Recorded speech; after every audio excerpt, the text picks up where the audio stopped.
মুসা আলাইহিস সালাতু ওয়াস সালাম যখন ফেরাউনের কবল থেকে বাঁচার জন্য নীল নদের কাছে গেলেন, আমার দিকে লক্ষ্য করুন, ফেরাউনের হাত থেকে বাঁচার জন্য যখন নীল নদের কাছে চলে গেলেন, যাওয়ার পরে বললেন, ওগো আল্লাহ, আমি তো এই জায়গায় কোনো রাস্তা খুঁজে পাচ্ছি না, আমি সামনে যাব কিভাবে, পিছনেও যাইতে পারবো না, পিছনে আমাকে ধাওয়া করছে ওই ফেরাউনের বাহিনী, আর সামনে গেলে বিশাল বড় সমুদ্র, আমি কেমনে এখন বিপদ থেকে রক্ষা পাবো।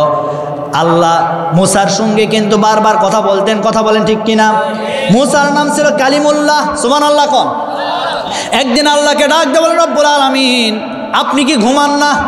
আল্লাহ ডাক দিয়ে বলেন, মুসা, এটা কি তুমি বিশ্বাস করো না? বলে, আল্লাহ করি, তারপরেও আমার বুঝে আসে না আপনি না ঘুমায়া পারেন কেমনে। সুবহানাল্লাহ বলতে পারেন না? আপনি কি ঘুমান না? এরপরে আল্লাহ ডাক দিয়ে বলেন, মুসা, তুমি কি বিশ্বাস করো না? বলে, আমি বিশ্বাস করি, কিন্তু আমার মাথার ভিতরে ঢোকে না। তখন বললেন, মুসা, আমি এটা তোমার কাছ থেকে এই পরীক্ষাটা করতে চাই। মুসাকে ডাক দিয়ে বলেন, মুসা, তুমি একটা গিলাস পানি হাতের ভিতরে নাও। মুসাকে বললেন, গিলাস ধরো, আর ঘুমকে বললেন, মুসাকে ধরো। যখনই ঘুমটা মুসাকে ধরেছে, হাতের ভিতর থেকে আস্তে করে গিলাসটা ভেঙ্গে চুরে চুরমার হয়ে গেছে। যখনই ভেঙ্গে চুরে চুরমার হয়ে গেছে, যাওয়ার পরে মুসার ঘুম ভেঙে গেছে। মুসা আল্লাহকে ডাক দিয়ে বলেন, ওগো আল্লাহ, কি হলো এটা? বলে, কি হলো মানে? তোমার হাতের ভিতরে দিয়েছিলাম একটা গিলাস, সামান্য একটা গিলাস তুমি রক্ষা করতে পারো নাই। ঘুমের ভিতরে যাওয়ার কারণে গিলাসটা তোমার হাত থেকে পড়ে যাওয়ার কারণে গিলাসটা ভেঙ্গে চুরে চুরমার হয়ে গেছে। তুমি কি জানো না, এই বিশাল আসমান জমিনে সব কিছু আমি আল্লাহ একাই পরিচালনা করি। আমি যদি একটা বার ঘুমের ভিতরে যাই, এই পৃথিবীর সব সিগন্যাল উলট পালট হয়ে যাবে। এই জন্য মুসার নাম হলো মুসা কালিমুল্লাহ। বারবার প্রশ্ন করতেন, আল্লাহকে বললেন, আল্লাহ, আমি সামনে যাব কিভাবে? সামনেও যাইতে পারি না, পিছনেও তো যাইতে পারবো না। আল্লাহ বললেন, মুসা, তোমার হাতের ভিতরে ওইটা কি? মুসা বললেন, এটা লাঠি। বলে, সমুদ্র আঘাত করো। যে না আঘাত করেছে, আঘাত করার সাথে সাথে একটা নয়, দুইটা নয়, আল্লাহ 12খানা রাস্তা তৈরি করে দিয়েছে। কয়টা? এখানে প্রশ্ন হতে পারে, আল্লাহ তো মুসা নবীকে একটা রাস্তা বের করে দিতে পারতেন, পারতেন কি পারতেন না? এই যে সুবুলানা, এটার ব্যাখ্যা বলতেছি, কেন আল্লাহ 12টা রাস্তা তৈরি করলেন? কারণ মুসা কিন্তু আল্লাহর দিকে ফিরে আসার চেষ্টা করেছে, সুবহানাল্লাহ। সুতরাং মুসা আল্লাহর দিকে ফিরে আসার চেষ্টা করার কারণে আল্লাহ একটা নয় 12টা রাস্তা তৈরি করেছে।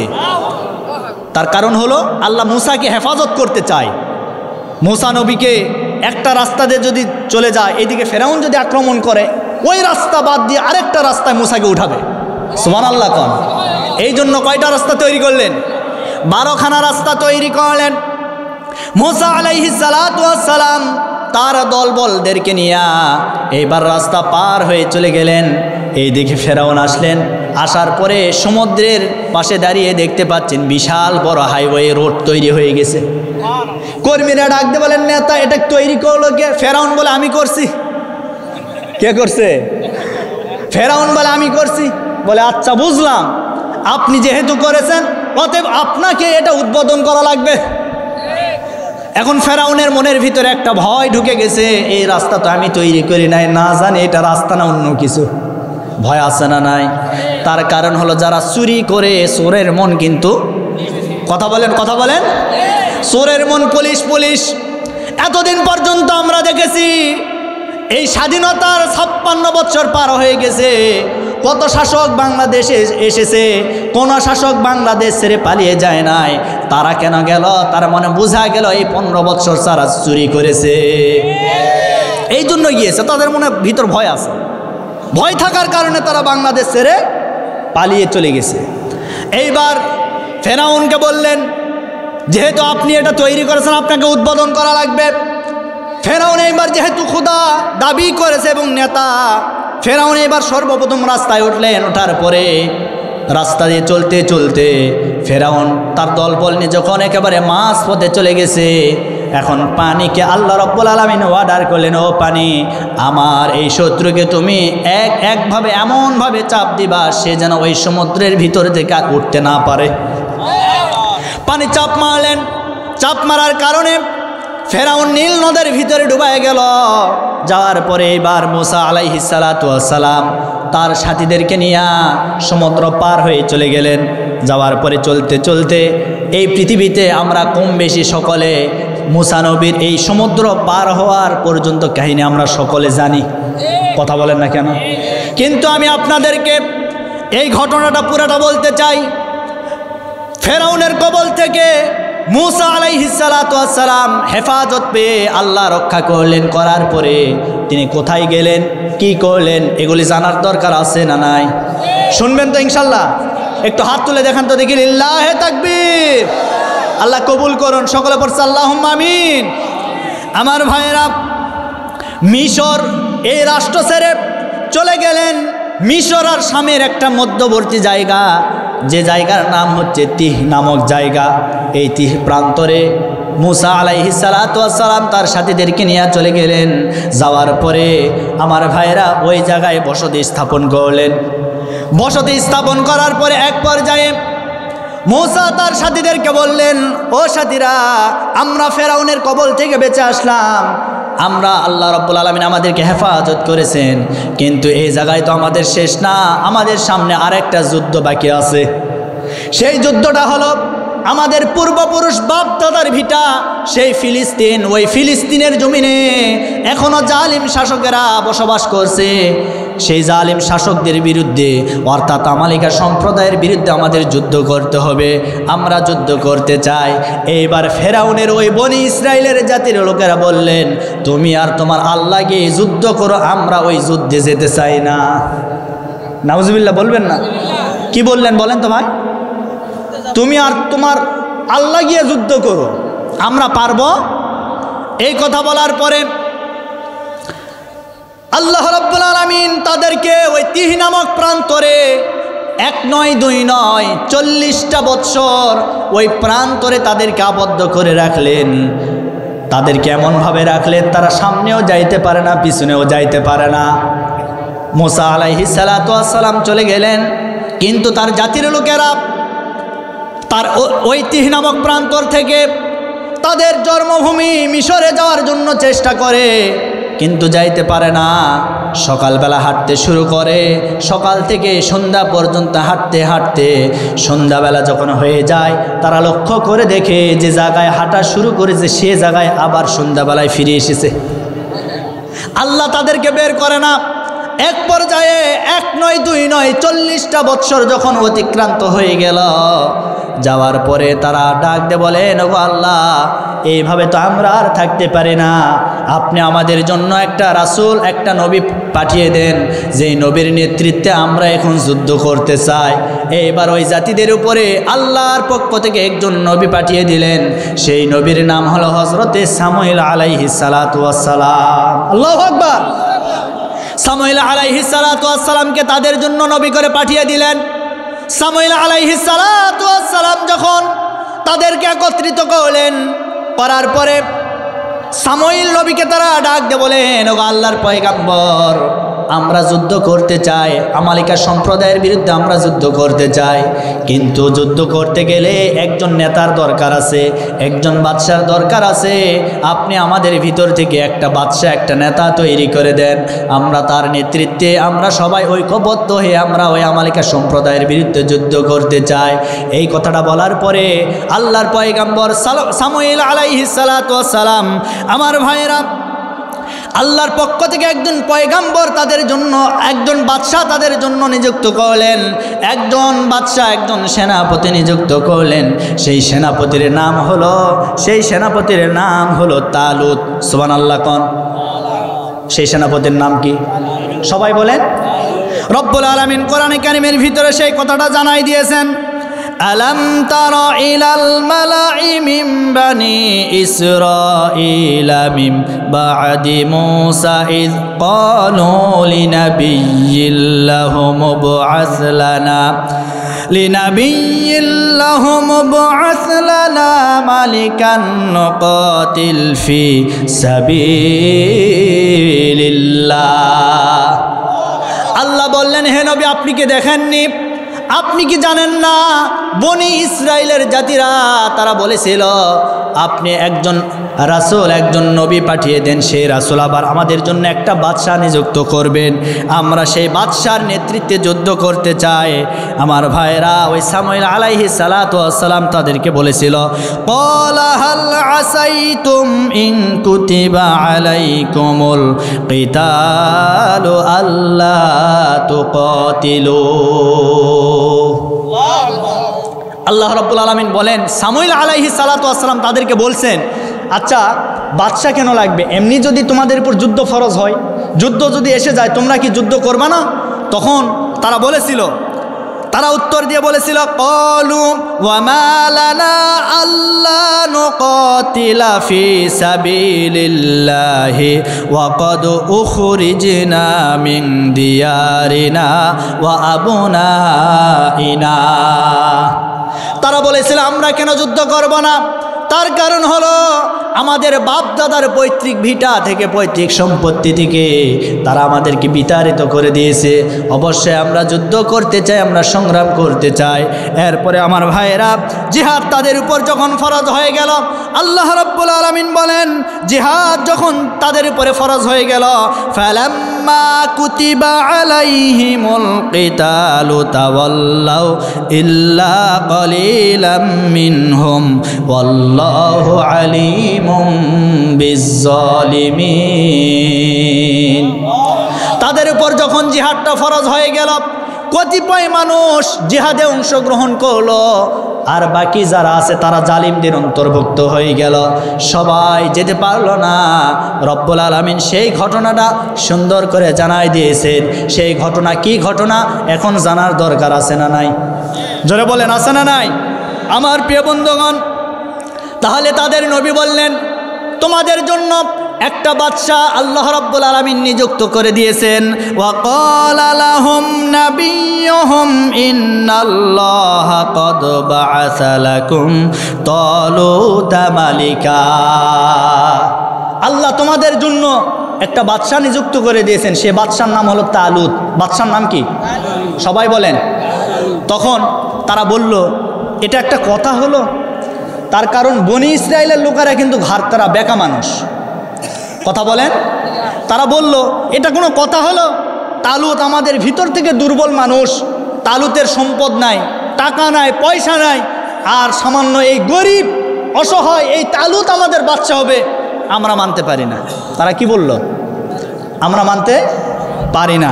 আমার প্রিয় বন্ধুগণ, এইবার আল্লাহ রাব্বুল আলামিন জানাই দিলেন, আল্লাহ রাব্বুল আলামিন জানাই দিলেন, ক্বালা ইন্নাল্লাহা আসতাফাহু আলাইকুম ওয়া যাদাহু বাসতাতান ফিল ইলমি ওয়াল জিসমি ওয়াল্লাহু ইউতি মুলকাহু মাইয়াশা ওয়াল্লাহু ওয়াসিউন আলিম। আল্লাহ বললেন, তোমরা হয়তো ভাবো যাদের টাকা আছে, পয়সা আছে, তারা মনে হয় দামি মানুষ, এটা তোমাদের কাছে ভাবো না। কিন্তু আল্লাহর কাছে আল্লাহর ধারণা হলো, আল্লাহ বলে দিয়েছেন, যার এলিম আছে, যার জ্ঞান বুদ্ধি আছে, সেই আল্লাহর কাছে সবচাইতে দামি মানুষ। সুবহানাল্লাহ বলুন। আচ্ছা, আমাদের সমাজে যারা মানুষ আছে, এতদিন পর্যন্ত যারা নেতৃত্ব দিত, বিভিন্ন মাদ্রাসা মসজিদের কমিটিতে যারা ছিল, এতদিন পর্যন্ত তারা সবাই বেনামাজি ছিল। কথা বলেন না কেন? অধিকাংশই বেনামাজি, সুদখোর আর ঘুষখোর। সুদের সাথে টাকা লাগায়, কিছু টাকা হয়েছে রাজনীতি করার কারণে, এই কারণে মসজিদের পদ নিয়ে সে বসে আছে, বিশাল বড় মানুষ। আল্লাহ বলেন, এটার আমার কাছে দাম নাই। আমার দাম যার এলিম আছে, যার জ্ঞান আছে, যার বুদ্ধি আছে, ওই মানুষটার দামে আমি আল্লাহর কাছে অধিক প্রিয়। সুবহানাল্লাহ বলুন। আমার ভাইরা, আল্লাহ বললেন, তোমরা তালুতকে দুর্বল ভাবছো, গরিব ভাবছো না। তালুতের জ্ঞান আছে, তালুতের সম্পদ না থাকলে কি হবে? বুদ্ধি আছে, আমি এলিম তাকে দান করেছি, সুতরাং সেই তোমাদের জন্য বাদশাহ। এইবার তালুত যে বাদশাহ, আমার ভাইয়েরা তারা মানতে পারলো না। আল্লাহর পয়গাম্বর সামুয়েল আলাইহিস সালাতু ওয়াস সালামকে বললেন, সে যে বাদশাহ তার প্রমাণ কি? কি চাইলো? আচ্ছা, তাকে বাদশাহ যে মানবো, প্রমাণ দেখান। প্রমাণ কি? আচ্ছা, আল্লাহর প্রমাণ আছে না নাই? সবাই বলবেন না আছে না নাই? আল্লাহ রাব্বুল আলামিন এইবার প্রমাণ দিলেন। আল্লাহ রাব্বুল আলামিন সুন্দর করে জানাই দিয়েছেন, ওয়াকালা লাহুম নাবিয়ুহুম ইন্না আয়াতা মুলকিহি আইয়াতিয়াকুমুত তাবুতু ফিহি সাকিনাতুম মির রাব্বিকুম ওয়া বাকিয়াতুম মিম্মা তারাকা আলু মূসা ওয়া আলু হারুন তাহমিলুহুল মালাইকা। আল্লাহ পাক রব্বুল আলামিন বললেন, তোমরা প্রমাণ চাও, প্রমাণ আমি দিয়ে দিলাম। সে সময় একটা সিন্দুক ছিল, সেই সিন্দুকটা তাদের কাছে সবচাইতে মর্যাদাবান ছিল। এই সিন্দুক যাদের কাছে থাকবে তারা অনেক লাভবান হবে, তারা ধনবান হবে। তারা এই সিন্দুকটাকে আল্লাহর কুদরতি সিন্দুক মনে করত। এই সিন্দুকটা ওই জালিম বাদশা জালুত তাদের কাছ থেকে জোর করে ওটা কেড়ে নিয়েছিল শুধুমাত্র লাভবান হওয়ার জন্য। আল্লাহ বললেন, তোমরা প্রমাণ চাইছো, প্রমাণ দিয়ে দিব। ওই যে তোমাদের সিন্দুক আছে, ওই সিন্দুকটা তোমাদের বাড়ির দরজার সামনে আমি আল্লাহ উপস্থিত করে দিব। এইবার লোকজন বললেন, যে সিন্দুক চলে গেছে আমাদের কাছ থেকে, আল্লাহ কেমনে পারবেন? আচ্ছা আপনারা বলেন তো, আল্লাহ পারবেন কি পারবেন না? আল্লাহ তাদের সামনে উপস্থিত করবেন, এটা আল্লাহর ওয়াদা। এইবার যেহেতু তারা নেকি মনে করে, ভালো কাজ মনে করে তারা সিন্দুকটা নিয়েছিল, এই সিন্দুকটা রাখার কারণে ওই জালুত বাদশার এলাকার ভিতরে যে জায়গায় সিন্দুক ছিল, ওই এলাকার আশেপাশে যতগুলো মানুষ বসবাস করে, সেই জায়গায় সমস্ত মানুষেরা রোগাক্রান্ত হয়ে যায়, অসুস্থ হয়ে যায়। এক পর্যায়ে আবার আরেক জায়গায় সরিয়ে দিলেন, আবার ওই সিন্দুকটা আরেক জায়গায় সরিয়ে দিলেন। দেওয়ার পরে ওই সিন্দুক, ওই বাক্সটা যখন সরালেন, যে জায়গায় সরালেন সে জায়গায় মানুষেরা অসুস্থ হয়ে যায়। এইবার আশা বলেন তো, উপকার পাওয়ার জন্য যেই জিনিস ঘরে আনবে, সেই জিনিসটা যদি ক্ষতি হয়, কেউ কি ওটা ঘরে রাখবে? জোরে বলেন, কেউ ওটা রাখতে চাইবে না। এইবার তারা করলেন কি, সবাই বুদ্ধি পরামর্শ করলেন, এই বাক্সটা কি করা যায়, কি করা যায়। তখন তারা সবাই পরামর্শ করলেন, আমরা গরুর যে গাড়ি আছে, ওই গাড়ির পিছনে সিন্দুকটা আমরা বাঁধাই দেব। এই সিন্দুক চলতে চলতে ওই তালুতের এলাকার দিকে চলে যাবে। এইবার তারা কি করলেন, গরুর গাড়িতে ওই সিন্দুকটা, ওই বাক্সটা আস্তে করে বেঁধে দিলেন। দেওয়ার পরে রাতের আধারে আমার ভাইরা, এই গরুর গাড়ি চলতে চলতে এই যে সামুয়েল আলাইহিস সালাতু ওয়াস সালামের জাতির লোকেরা যা অবিশ্বাস করেছিল কেমনে আসবে, তাদের বাড়ির দরজার সামনে রব্বুল আলামিন সিন্দুকটা উপস্থিত করে দিয়েছে। সিন্দুকটা যখন হাজির হয়ে গেল, তারা চিন্তা করলেন, হায় হায়, এটা কেমনে সম্ভব। অবশেষে সবাই মাথা নত করলেন, আর তালুতকে তারা বাদশা হিসেবে গ্রহণ করলেন। বাদশা হিসেবে গ্রহণ করার পরে আমার ভাইরা এইবার বললেন, যাও তোমরা এখন যুদ্ধ করো তাদের বিরুদ্ধে। তালুত এইবার এই সৈন্যদেরকে প্রশিক্ষণ দিচ্ছিলেন। দেওয়ার পরে সৈন্যরা সবাই মিলে এক বাক্যে বললেন, ও বাদশা, আপনি আমাদেরকে জিহাদের ময়দানে নিয়ে যাবেন, আমরা সবাই আপনার নেতৃত্বে যুদ্ধ করব, জিহাদ করতে চাই। আমার প্রিয় বন্ধুগণ, তালুত এইবার তাদেরকে বললেন, আমি জানি তোমরা আমার সঙ্গে জিহাদ করবা, যুদ্ধ করবা, তবে ইতিপূর্বে তোমরা কিন্তু আল্লাহর সাথে বেঈমানি করেছ। সুতরাং এই মুহূর্তেও আমি তোমাদেরকে পরীক্ষা করতে চাই, তোমরা কি সত্যি আল্লাহর রাস্তায় জিহাদ করতে চাও না কি করতে চাও? তোমাদের মন আর মুখটা আমি দেখতে চাই। সুতরাং পরীক্ষা করতে চাই, পরীক্ষাটা কি হবে? আমার ভাইরা, এবার পরীক্ষা করার জন্য আল্লাহ রাব্বুল আলামিন সুন্দর করে জানাই দিলেন, ফালাম্মা ফাসালা তালুতু বিল জুনুদি ক্বালা ইন্নাল্লাহা মুবতালিকুম বিনাহার। আল্লাহ রাব্বুল আলামিন সুন্দর করে জানাই দিলেন, তালুত তাদেরকে বললেন, আল্লাহ তোমাদেরকে পরীক্ষা করবেন। পরীক্ষাটা এইরকম, আমরা যুদ্ধ করতে যাব, যে জায়গায় যুদ্ধ করতে যাব সামনে একটা নদী পড়বে, ওই নদীর সামনে যাওয়ার পরে তোমরা পিপাসার্ত হয়ে যাবা, তোমরা ক্ষুধার্ত হয়ে যাবা, এমন পিপাসা লাগবে তোমরা ওই নদী থেকে পানি পান করতে চাইবা। তবে সাবধান, তোমরা কেউ পানি পান করতে পারবা না। তবে তারা পানি পান করতে পারবে, কারা করবে? আমার ভাইরা, ক্বালাল ওয়ামান লাম ইয়াতআমহু ফাইন্নাহু মিন্নি ইল্লা মান ইগতারাফা গুরফাতাম বিয়াদিহি ফাশারিবু মিনহু ইল্লা ক্বালিলাম মিনহুম। তবে তারা পানি পান করতে পারবে। যারা একেবারে মৃত প্রায় হয়ে যাবে, যারা মারা যাবে, এমন মুহূর্তে পানি পান করতে পারবে, তবে এক অঞ্জলি তারা পানি পান করবে। হাতের তালুর ভিতরে তারা সামান্য পানি নিয়ে তারা পানি পান করবে। এছাড়া তোমরা কেউ পানি পান করতে পারবা না। যদি পান করো তাহলে তোমরা সকলে কিন্তু একেবারে দুর্বল হয়ে যাবা, জিহাদের ময়দানে যেতে পারবা না। এই কথাটা বলার পরে সবাই বললেন, ঠিক আছে, আমরা যেতে চাই, আমরা পানি পান করব না। আমার ভাইরা, এইবার সবাইকে যখন নিয়ে গেলেন, নিয়ে যাওয়ার পরে আমার প্রিয় বন্ধুগণ, নিয়ে যাওয়ার পরে ওই যে নদীর সামনে যখন তারা উপস্থিত হয়ে গেল, হয়ে যাওয়ার পরে নদীর সামনে উপস্থিত হওয়ার পরে সকলের পিপাসা লেগেছে, সকলের বুকটা ফেটে যাচ্ছে, তারা পানি পান করবে। কিন্তু শর্ত হলো নদীর সামনে গেলে পানি পান করা যাবে। এইবার নদীর সামনে যাওয়ার পরে সবাই পিপাসার্ত হয়ে গেল, পানি পান করবে। এমন সময় শর্ত ছিল কেউ পানি পান করতে পারবে না। কিন্তু সমস্ত শর্তগুলি ভেঙে ফেললেন। ভাঙ্গার পরে সবাই এবার পানি পান করলেন, শুধুমাত্র 313 জন বাদ দিয়ে। আল্লাহু আকবার! কতজন? 313 জন তারা পানি পান করলেন না। বাকি যারা আছে সবাই পানি পান করলেন। পানি পান করার পরে তারা এবার নদী পার হয়ে যখন চলে গেলেন, দুর্বল হয়ে গেলেন, আর সামনেও যাইতে পারে না, উঠতেও পারে না, চলতেও পারে না। আল্লাহর পয়গাম্বর যা বলেছিল তোমরা তা মানো নাই, না মানার কারণে এবার দুর্বল হয়ে গেছো। এইবার বাদশাহ তালুর ডাক দিয়ে বলেন, আমি আগেই বলেছিলাম নদীর পানি পান করা যাবে না, তোমরা কেন পান করলে, এখন কি হবে? এইবার ওই সৈন্যরা ডাক দিয়ে বলেন, আমরা আর যুদ্ধের ময়দানে যেতে পারবো না, আমরা যুদ্ধের ময়দানে যেতে পারবো না। পারলে আপনি চলে যান, আর ওই যে 313 জন আছে তাদেরকে নিয়ে আপনি যুদ্ধ করেন, আমরা যুদ্ধ করতে পারবো না। এইবার বাদশাহ তালুর ডাক দিয়ে বলেন, ওই 313 জনদেরকে ডাক দিয়ে বলেন, তোমরা কি করবা? ওই 313 জন ডাক দিয়ে বলেন, আপনি সামনে থাকবেন, যদিও আমরা সংখ্যায় কম হলে কি হবে? আমাদের ভিতরে ঈমান আছে, অবশ্যই আল্লাহ আমাদেরকে বিজয় দান করবেন। সুতরাং সংখ্যায় কম হলে কি হবে? আমাদের ভিতরে ঈমান আছে, অবশ্যই আল্লাহ আমাদেরকে বিজয় দান করবেন। আল্লাহু আকবার!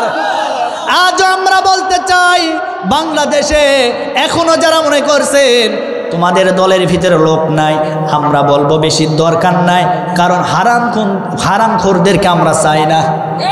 কথা বলেন না কেন? আমাদের বেশি লাগবে না।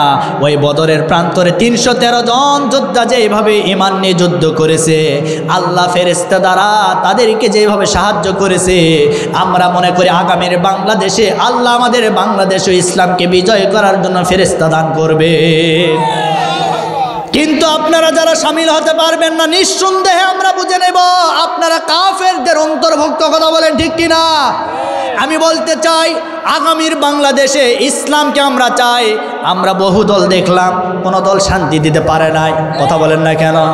আমরা দেখেছি আমাদের মুরব্বী, তিনিও রাষ্ট্র পরিচালনা করেছেন, শান্তি দিতে পারে নাই। আমাদের খালা শাসন করলো, শান্তি দিতে পারলো না। আমাদের আপা শাসন করেছে, শান্তি দিতে পারে নাই, কেউ শান্তি দিতে পারবে না। তার কারণ হলো, যে জায়গায় কোরআন নাই সে জায়গায় শান্তি থাকতে পারবে না। অতএব শান্তি যদি পেতে চায়, আল্লাহর কোরআনকে আমাদের সংবিধানে নিয়ে যাওয়ার দরকার আছে না নাই? কারা কারা পারবেন হাত তুলে আল্লাহকে দেখায়। লিল্লাহে তাকবীর। আল কোরআনের আলো সংসদে ঝালো, আমার নেতা তোমার নেতা। লিল্লাহে তাকবীর। পারবেন তো ইনশাল্লাহ? পারবেন? মাথার পাগড়ি কোমরে বেঁধে ময়দানে নামতে হবে। কোনো জালিমদেরকে আর স্থান দেওয়া যাবে না। কোনো জালিমদের স্থান বাংলাদেশে আর হবে? আমরা বাংলাদেশে চাই। এতদিন পর্যন্ত বহু দল দেখেছি, কেউ 100% শান্তি দিতে পারে নাই, কারণ তাদের দলের কর্মসূচি কোরআন নাই। কথা বলেন? শান্তি যদি পেতে চান, আপনার দলে কোরআনকে সংযুক্ত করুন।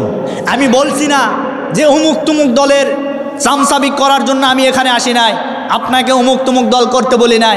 আমি বলতে চাই, যে দলে কোরআন আছে, যে দলে আল্লাহর শাসন আছে, সেই দল আপনাকে করতে হবে। কথা বলেন ঠিক কিনা? সুতরাং এটা যদি বিএনপি হয় আমরা করব, এটা জামাত হলে করব, চরমনায় হলে আমরা করব, সরসিনা হলে আমরা করব, যত দল হোক না কেন। কারণ আওয়ামী লীগ তো আর নাই। কথা বলেন না কেন? তারা কি আছে? তারা তো নাই। এখন বাকি যে দলগুলি আছে আমি বলতে চাই, যারা বলবে আমরা আগামীতে কোরআনকে বিজয় করতে চাই, আমরা বলবো আমরাও তাদের দলে থাকতে চাই। কথা বলেন ঠিক কিনা? আমরা এই কোরআনের শাসন আমরা দেখতে চাই, কারণ নবীজি বলেন মান তামাসসাকা বি সুন্নতি ইনদা ফাসাদি উম্মতি ফালাহু আজরু মিআতা শাহিদ। আমার উম্মতের ভিতরে যখন দুরবস্থা শুরু হবে, আমার উম্মতেরা যখন মার খাবে, আচ্ছা বলেন তো এই 15 বছর উম্মতেরা মার খাইছে কি খায় নাই? এমন কোনো ঘর নাই, এমন কোনো জনপদ নাই, এমন কোনো এলাকা নাই যে এলাকার মানুষ নির্যাতিত হয় নাই। কথা বলেন।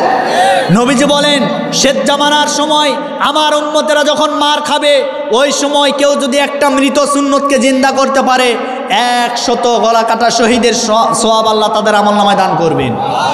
আমার প্রিয় বন্ধুগণ, আমি বাংলাদেশের দিকে লক্ষ্য করে দেখলাম বাংলাদেশে কোনটা মৃত সুন্নত। আমি কম বেশি সব কিছু দেখলাম। এই দেশের ভিতরে সব সুন্নত জিন্দা আছে। যেমন মাথায় টুপি দেওয়া সুন্নত, এটাও জিন্দা আছে। মুখে দাঁড়িয়ে রাখা সুন্নত, এটাও জিন্দা আছে। পরনে জুব্বা পরা সুন্নত, এটাও জিন্দা আছে। আমি সব কিছু হিসাব মিলিয়ে দেখলাম সব সুন্নত জিন্দা আছে, কিন্তু একটা সুন্নত আমাদের সমাজে এখন নাই। সেই সুন্নতটার নাম হলো আমার নবীজি 10টা বছর এই কোরআন দিয়ে রাষ্ট্র পরিচালনা করছেন, এইটাও সুন্নত। সুতরাং এই সুন্নতকে যারা জিন্দা করতে পারবে, যারা সহযোগিতা করবে, যারা সাথে থাকবে, জান দিবে, মাল দিবে, নিজের জীবনকে উৎসর্গ করবে, আমার নবীজি বলেন কাল হাসরের ময়দানে 100 গলা কাটা শহীদের সওয়াব তাদের আমলনামায় আল্লাহ দান করবেন। যেমন তেমন কথা না, যেমন তেমন কথা না, আপনাকে জান আর মাল দিয়ে চেষ্টা করতে হবে। আমরা কি পারবো ইনশাল্লাহ? পারবো তো ইনশাল্লাহ? সুন্নাত নয় শুধু দাওয়াতের মেহমান, সুন্নাত নয় শুধু খাওয়া শেষে মধুপান, আরো কিছু সুন্নাত আছে তুমি জানো কি? জানলেও জীবনে কখনো তা মানো কি? আরো কিছু সুন্নাত আছে তুমি জানো কি? জানলেও জীবনে কখনো তা মানো কি? সুন্নাত শুধু নাই মাজলুম সহায়ক, আর সুন্নাত হলো জালিমের প্রতিরোধ। সুন্নাত শুধু নাই মিষ্টি মুখে দেওয়া, আর সুন্নাত হলো পাথরের আঘাত পাওয়া। মহব্বতে তার সুদিনের সাথী তুমি, দুর্দিনে তার পাশে থাকো কি? আরো কিছু সুন্নাত আছে তুমি জানো কি? জানলেও জীবনে কখনো তা মানো কি? আরো কিছু সুন্নাত আছে তুমি জানো কি? জানলেও জীবনে কখনো তা মানো কি? লিল্লাহে তাকবীর। কথা বলেন ঠিক কিনা? এজন্য মা বোনেরা আমার একটু লক্ষ্য করে শুনবেন, আপনাদেরকে পর্দা করতে হবে, এমনভাবে পর্দা করতে হবে যে পর্দার মাধ্যমে আপনার চেহারা, আপনার অঙ্গ প্রত্যঙ্গ যেন কেউ যেন লক্ষ্য করতে না পারে। আজ আমাদের দেশের ভিতরে, আমার দেশের ভিতরে বোরকা বাড়ছে কিন্তু পর্দা কমে গেছে। কথা বলেন না কেন? বোরকা বাড়ছে, পর্দা নাই। এমন বোরকা পড়ছে টাইট ফিট, আজরা পাজরা সব দেখা যায়। জোরে বলেন সুবহানাল্লাহ। হ্যাঁ, এরকম আছে না নাই? এজন্য মা বোনেরা এমন বোরকা পরতে হবে যেই বোরকার মাধ্যমে কোনো পরপুরুষ যেন আপনার দিকে তাকাইতে লজ্জা পায়, কেউ যেন তাকাইতে পারবে না। আপনি লক্ষ্য করে দেখবেন এলাকার মোড়ে মোড়ে যেই সমস্ত বখাটে যুবকরা বসে থাকে, ওই যুবকরা কিন্তু ওই রকম বেপরদা নারীদেরকে নজর দেওয়ার জন্য তারা বসে থাকে। এই জন্য আপনি লক্ষ্য করে দেখবেন যেই মহিলা বেপরদা হয় চলাফেরা করবে, যেই মহিলার আজরা পাজরা পিঠ পেট সব উলঙ্গ হয়ে চলাফেরা করবে, এরা যেই সমস্ত যুবকরা দেখবে ওই মহিলার পেটের ভিতর থেকে কোনো দিন আব্দুল কাদের জিলানী বের হবে না, যা হবে সব ডিপ জল। কথা বলেন, কথা বলেন। এজন্য মা বোনেরা পর্দা করার দরকার আছে না নাই? এমনভাবে পর্দা করতে হবে। আমার একটি ঘটনা মনে পড়ে গেল। আমার মা বোনেরা আপনারা লক্ষ্য করে শুনবেন, নবীজির মেয়ে ফাতেমা রাদিয়াল্লাহু তাআলা আনহা এমনভাবে পর্দা করতেন। আমার ভাইয়েরা, আমাদের জানার দরকার আছে না নাই? আচ্ছা, আলোচনা কি শেষ করব? আপনারা কি বলেন? চলবে? চলবে। আমার প্রিয় বন্ধুগণ, একটু দিলের কানটা লাগায় কথাগুলি শুনবেন। নবীজির মেয়ে ফাতেমা রাদিয়াল্লাহু তাআলা আনহা তিনি এমনভাবে পর্দা করতেন, নবীজির ইন্তেকালের 6 মাস পরে তার মৃত্যু হয়েছে। মৃত্যুর আগে স্বামীকে ডাক দিয়ে বলেন, ও আমার প্রাণের স্বামী, আমি দুনিয়াতে মনে হয় আর বেশি দিন বাঁচব না, আমি দুনিয়া থেকে বিদায় নিয়ে চলে যাব। ও আমার প্রাণের স্বামী গো, তবে আপনাকে আমি বলতে চাই, আমি যেদিন মারা যাব, মারা যাওয়ার পরে, আমার ইন্তেকালের পরে আপনি বেশি মানুষকে আহ্বান করবেন না, অল্প কিছু মানুষকে আহ্বান করে আমার জানাজার নামাজটা আপনি সম্পন্ন করে ফেলবেন। এই কথাটা বলার পরে আমার ভাইয়েরা, কিছুদিন পরে নবীজির মেয়ে ফাতেমা রাদিয়াল্লাহু তাআলা আনহার ইন্তেকাল হয়ে গেল। তার পূর্ব মুহূর্তে স্বামী জিজ্ঞাসা করেছিল, ও আমার কলিজার টুকরা স্ত্রী ফাতেমা, তুমি হলে একমাত্র নবীজির আদরের দুলালি, সারা বিশ্বের যিনি নবী তার একমাত্র মেয়ে তুমি। তোমার ইন্তেকালের পরে হাজার হাজার মানুষের ঢল নামবে, সেই মানুষেরা জানাজার নামাজটা আদায় করে সবাই তোমার জন্য দোয়া করবে, আর তুমি এই কথা কেন বললে? এইবার ফাতেমা রাদিয়াল্লাহু তাআলা আনহা ডাক দিয়ে বলেন, ও আমার প্রাণের স্বামী গো, আপনি হয়তো জানেন না, বুদ্ধি হওয়ার পর থেকে আজ পর্যন্ত আমার চেহারা কোনো পরপুরুষ দেখে নাই, কোনো পরপুরুষ আমার চেহারা দেখে নাই, আমার শরীরটা দেখতে পারে নাই। সুতরাং আমি বলতে চাই, আমার ইন্তেকালের পরে কোনো পরপুরুষ আমার চেহারা দেখুক, আমার শরীরটা দেখবে। তারা দেখার পর হয়তো মনে মনে ভাববে, নবীজির মেয়ে ফাতেমা এইরকম চিকন ছিল, এরকম হ্যাংলা ছিল, ওটা আমি চাই না, আমার পর্দার খিলাফ হয়ে যাবে। সুতরাং আমি আমার পর্দাকে হেফাজত করতে চাই। আমার ভাইরা, আমার প্রিয় বন্ধুগণ, দিলের কানটা লাগায় একটু খেয়াল করে শুনবেন। নবীজির মেয়ে ফাতেমার ইন্তেকাল হয়ে গেল। ইন্তেকালের পরে হযরত আলী ফুফায়া কান্না করতেছিল। একদিকে হযরত আলী কান্না করে, আরেকদিকে নবীজির নাতি ইমাম হাসান হোসাইন দুইজনে কান্না করে।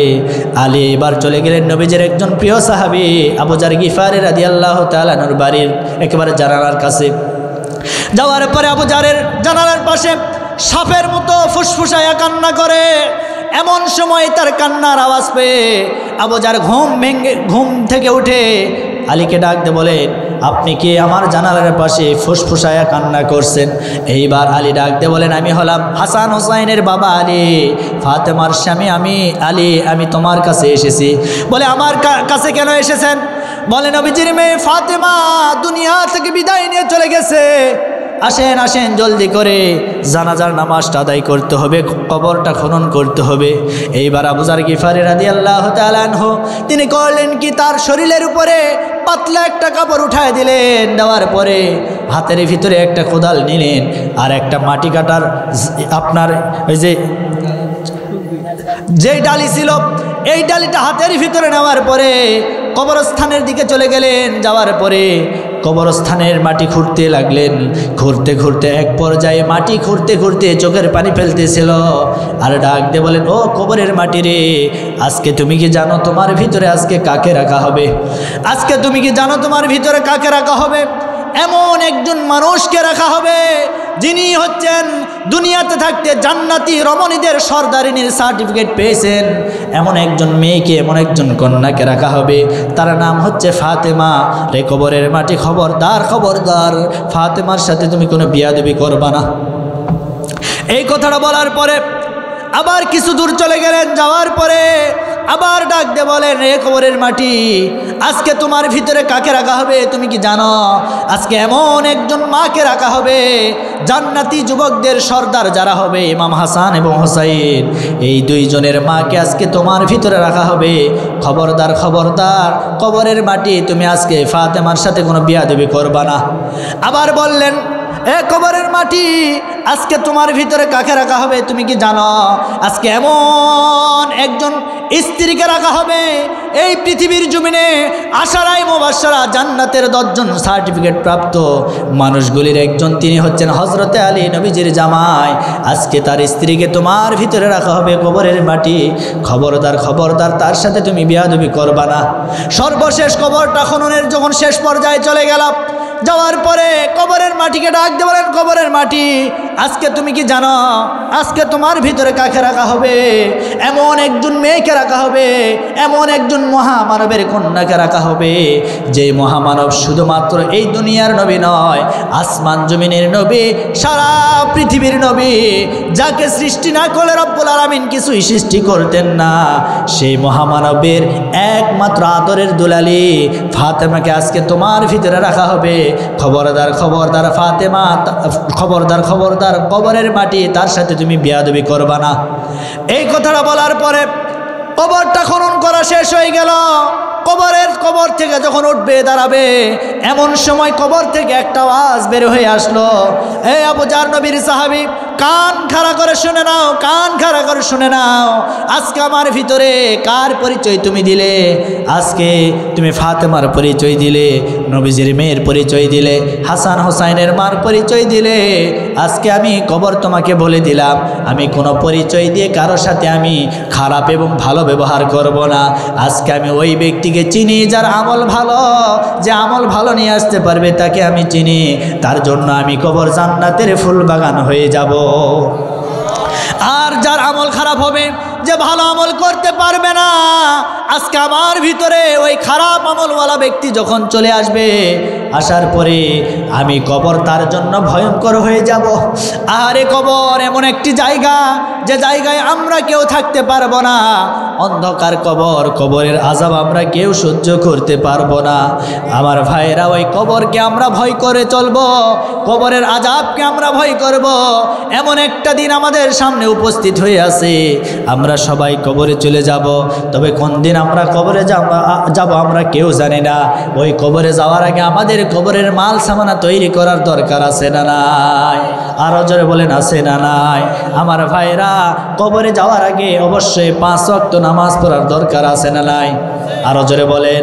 5 ওয়াক্ত নামাজ পড়ব, দিনের ভালো ভালো কাজ করব, এমনকি ইসলামী আন্দোলনের সাথে শরীক হয়ে ইসলামকে বিজয় করার চেষ্টা করব। এই কাজগুলি যদি আমরা করতে পারি, রব্বুল আলামিন অবশ্যই আমাদেরকে বিজয় দান করবেন। তার কারণ হলো, একজন মুসলমান যখন হয়ে যায়, মুসলমান হয়ে যাওয়ার পরে তার উপরে 5 ওয়াক্ত নামাজটা ফরজ হয়ে যায়।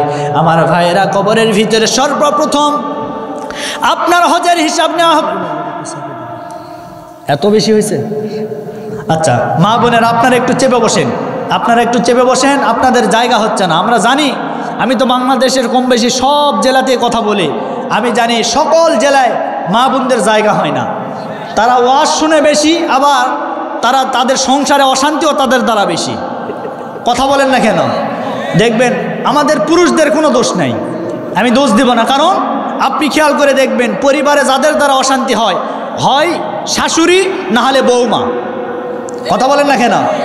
শাশুড়ি দেখবেন তার স্বামীকে বলে যে, কি একটা ছেলের বউ নিয়ে আসলাম, 3 দিন না যেতে তার এই কাজকর্ম ভালো লাগে না, এটা ভালো লাগে না, ওটা ভালো লাগে না, মানে স্বামীর কান পরা দিচ্ছে। আবার বৌমা দেখবেন ছেলের কান পরা লাগায়, যে তোমার মাও খালি সারাদিন প্যান করে, এই সংসারে আমি থাকতে চাই না, আলাদা হতে চাই। আচ্ছা, এই জায়গায় আমাদের পুরুষদের কোনো দোষ আছে? দোষ কাদের? মা বোনদের দোষ। এই জন্য মা বোনেরা, আপনারা ভালো হয়ে যান। আপনারা ভালো, সমাজ ভালো, দেশ ভালো, সব ভালো। কথা বলেন ঠিক কিনা? আমার ভাইরা, মা বোনদের ভিতরে এমন এমন মারা আছে, স্বামীর সাথে দুর্ব্যবহার করে, আছে না নাই? কথা বলেন। স্বামী যদি আপনার এই বাইগুনি মাঠে যদি কাজ করতে যায়, কাজ শেষে যখন বাড়িতে আসে, আসার পরে যদি বলে, সকিনা ও রহিমা, একটা গিলাস পানি দাও গো, আমার বড় তৃষ্ণা লেগেছে। ওই বউ তখন বলে কি জানেন, ওই যে জগার গিলাস, পারলে ঢেলে খা, আমি পারবো না। আচ্ছা বলেন, তোর কি পানি খাওয়া লাগবে? ওর কলিজা এমনি ঠান্ডা। কথা বলেন না কেন? ওর কলিজা এমনি ঠান্ডা, ওর পানি খাওয়া লাগবে না।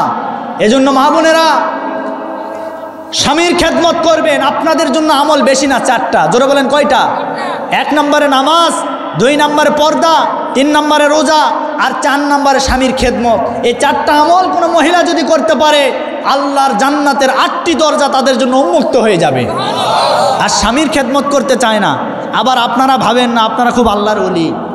এমনও স্বামী আছে স্ত্রীকে ধরে পিটায়, আছে না নাই? মারতে মারতে এমন পর্যায়ে নিয়ে যায়, ওকে বলে ক আব্বা কো, তারপরে ছাড়বো। এখন স্ত্রী এখন ভয়ের ঠেলাত বলছে আব্বা। এই যে আব্বা বলছে, এই শয়তান আবার হুজুরের কাছে ফতোয়া নিতে গেছে।